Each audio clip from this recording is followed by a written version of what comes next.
بسم اللہ الرحمن الرحیم۔ السلام علیکم ناظرین، میں ہوں مسعود حسن اور آپ دیکھ رہے ہیں نیوز ویو ود مسعود حسن کے ساتھ۔ پاکستان میں تحریک عدم اعتماد کا معاملہ چل رہا ہے، جیسے کہ آپ جانتے ہیں۔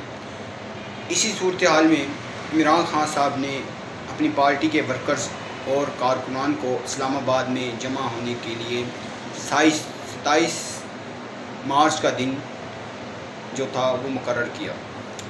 27 مارچ کل کا دن تھا اور کل کے دن اسلام آباد میں بہت بڑا عوامی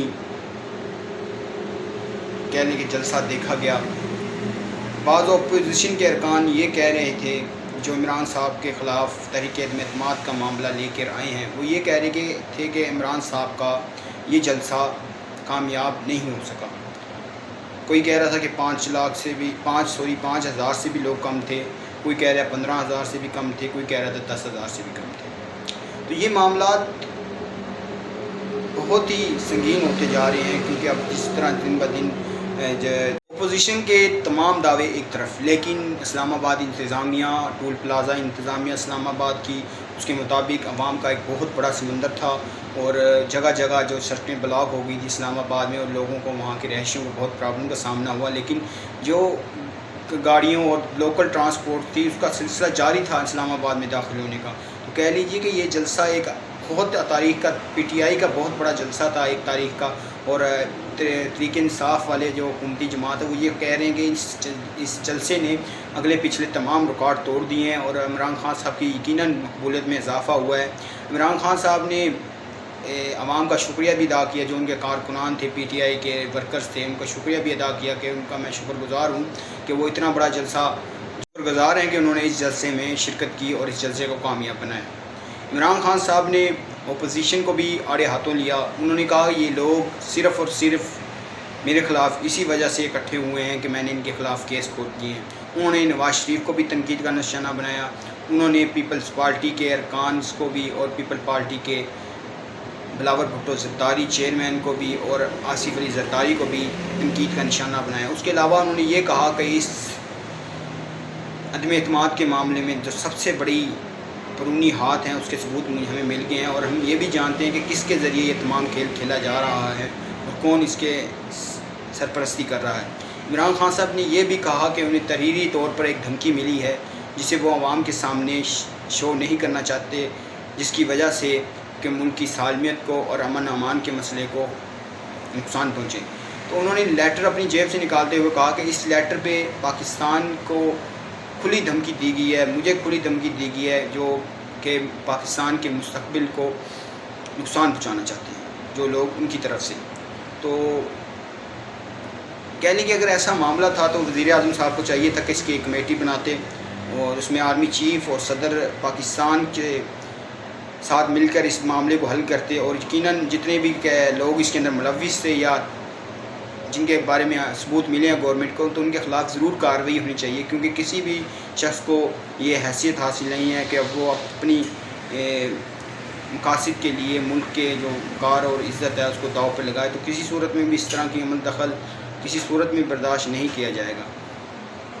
تمام معاملات کے اندر اگر کوئی شخص ملوث ہے ملک کی جو سالمیت کو خطرہ جس کی وجہ سے ہو سکتا ہے، تمام کو کیفر کردار تک پہنچانی چاہیے، کیونکہ یہ ایک عام مسئلہ نہیں، یہ بہت بڑا مسئلہ وزیر اعظم نے بتایا قوم کو۔ اور اس کے علاوہ وزیر اعظم نے یہ بھی کہا کہ جو موجودہ حکومت ہے اسے گرانے کے لیے بیرونی جگہ سے پیسہ آ رہا ہے، دوسرے ممالک سے پیسہ۔ جی دیکھیے، ملک کے خلاف غداری کسی صورت نہیں برداشت کی جا سکتی، یقیناً یہ ایک بہت بڑا معاملہ ہے۔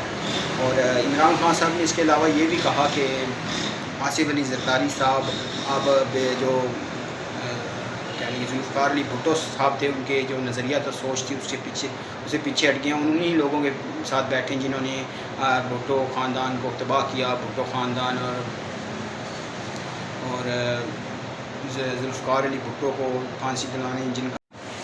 عمران خان صاحب نے یہ بھی کہا کہ تمام لوگ کس طرح میرے خلاف ہوئے پڑے کہ یہ تمام ایک دوسرے کے جو اختلافات ہیں ان کو بلا کے صرف اس لیے ساتھ مل گئے کہ وہ مجھے کرسی سے ہٹانا چاہتے ہیں۔ اس کے علاوہ عمران خان صاحب نے یہ بھی کہا کہ میں نے نواز شریف کو باہر بھجوانے کی اجازت دی، اور اس کے بعد نواز شریف جو وہاں پر جن لوگوں کے ساتھ مل رہا ہے اس چیز کی بھی ہمیں رپورٹ مل رہی ہے، تو یہ سب معلوم ہے کہ کون کیا کر رہا ہے۔ عمران خان صاحب یہ کہنا۔ اس کے علاوہ انہوں نے یہ بتایا کہ ان کی 3 سال کی جو کارکردگی تھی اس میں انہوں نے کیا کیا کام کیا. انہوں نے کہا ہم نے غریب عوام کو صحت کارڈ دیے. انہوں نے یہ کہا کہ ہمیں وجیم جو سی تھی پناہ گاہیں بنائیں, لنگر خانے بنائے. اس کے علاوہ انہوں نے یہ کہا کہ ہم نے نوجوانوں کو قرضے کے لیے جو تھے پروگرام تھا وہ چلایا. اس کے علاوہ انہوں نے کہا کہ ہم نے کاروبار چلانے کے لیے آسان مقصاد پر جو قرضے تھے وہ دیے. تو یہ تمام معاملات عمران خان صاحب نے عوام کے ساتھ شیئر کیے. اور اس کے علاوہ عمران خان صاحب نے اس دفعہ جو اپنے جلسے میں ایک نئی کہنے کے صورتحال میں اور ایک نئی پی ٹی آئی کی ایک نئی جو پالیسی تھی اس کے مطابق ایک بیان دیا اور کسی کو تنقید کا نشانہ نہیں بنایا اور عوام کو ان چیزوں کے بارے میں بتایا جو پی ٹی آئی کی 3 سال کے اندر گورنمنٹ کر سکی. دیکھیے پاکستان کا ایک سب سے بڑا المیہ پاکستان کے اندر یہ رہا ہے کہ اگر کوئی بھی وزیر اعظم جو اچھا آیا یا جو کام کرتا ہے تو اس کو کام کرنے کا موقع نہیں دیا جاتا. 3 سال سے پہلے یا 3.5 سال کے درمیان اس کو کہہ لیں کہ وزیر اعظم کی سیٹ سے ہٹا دیا جاتا ہے اور اس پہ کیس بنا دی جاتے ہیں جس کی وجہ سے وہ حکومت جو مشکلات کا سامنا کرنا پڑتا ہے.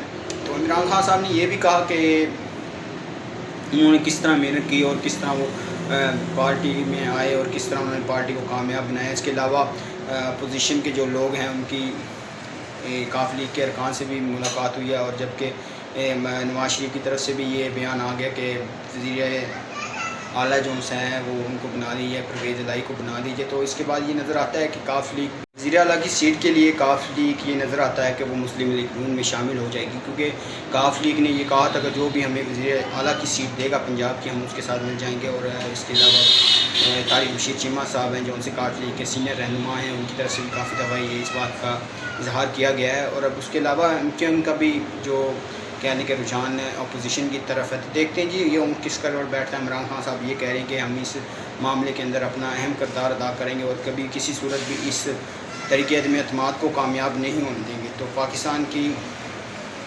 طریقے عدم اعتماد جو یہ والا معاملہ ہے عمران خان صاحب کا, یہ پہلے کبھی نظر نہیں آیا. اور اس صورتحال میں عمران خان صاحب کو جس مشکلات کا سامنا ہے اس میں عمران صاحب کا یہ کہنا بھی ہے کہ ان کو بیرونی ہاتھ بھی ملوث ہیں اس کام کے لیے, ان کو وزیر اعظم کی سیٹ سے ہٹانے کے لیے, اور ان کو بھی دھمکیاں دی جا رہی ہیں. تو یقیناً یہ ایک بہت بڑا معاملہ ہے اگر عمران خان صاحب اس طرح کے دعوے کریں. جبکہ مریم نواز کا جو آپ کہہ لیں لونگ مارگ وہ بھی جاری ہے اور لاہور سے انہوں نے شروع کیا. کل گجرانوالہ میں آ کے انہوں نے خطاب کیا اور اسی طرح اب وہ آگے اسلام آباد کی طرف, آج 28 تاریخ کی اسلام آباد پہنچنا تھا انہوں نے اور آج کے دن انہوں نے خطاب کرنا تھا.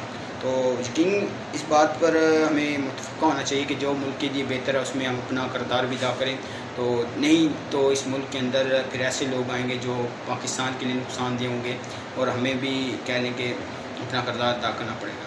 پاکستان ایک عظیم قوم ہے, پاکستانی ایک عظیم قوم ہے اور پاکستان ایک عظیم ملک ہے. ہمارے آباء و اجداد نے اس ملک کے ایک ایک حصے کے لیے اپنی جانوں کی قربان نذرانہ پیش کیا. اکبر آج ہم نوجوان اور جو کہہ لیں گے سیاسی بصارت رکھتے ہوئے بھی اور سیاسی سوجھ بوجھ رکھتے ہوئے بھی اگر سیاست میں نہیں آتے تو یہ ہم اپنے آباء و اجداد کی جو قربانیاں ان کے ساتھ کمپرومائز کر رہے ہیں. انہوں نے ہمیں آزاد ملک اتنی محنت کے ساتھ حاصل کر کے دیا اور آج ہم اگر یہی محنت کسی اور کاموں میں استعمال کرتے ہیں تو یقیناً یہ ملک کے لیے بھی خطرناک ہے اور آنے والے مستقبل کے ملک کے لیے بھی خطرناک ہے. کیونکہ زندہ قومیں ہمیشہ اپنے ملک کے لیے محنت کرتی ہیں, اپنے ملک کے نظریے کو آگے لے کے بڑھتی ہیں. تو جب بھی جہاں بھی جائیں پاکستان کے لیے کام کریں, اپنے ملک کے لیے نام روشن کرنے کے لیے, کیونکہ یہ آزادی کی ہم نے بہت بڑی قیمت چکائی ہے اور ہمیں معلوم ہے کہ آزادی کی قیمت کس طرح چکائی جاتی ہے. اور پاکستانی قوم اپنے وطن کے دفاع کے لیے اور پاک فوج کے ساتھ ہمیشہ کھڑی ہے. تو ہم سب پاک فوج کے ساتھ کھڑے ہیں. پاک فوج کو پاکستانی عوام کی جہاں بھی ضرورت ہوگی, ہماری یہ تمام پاکستانی عوام کی یہ ایک رائے ہے کہ وہ پاکستانی عوام پاک فوج کے ساتھ کھڑی ہے. پاک فوج زندہ باد, پاکستان پائندہ باد. جو بھی بہتر ہے اس کے لیے کام کریں. مسعود حسن کو دیجیے اجازت, بہت سارا پیار, اپنی دعاؤں میں رکھیے گا, مجھے ضرور یاد. اللہ حافظ.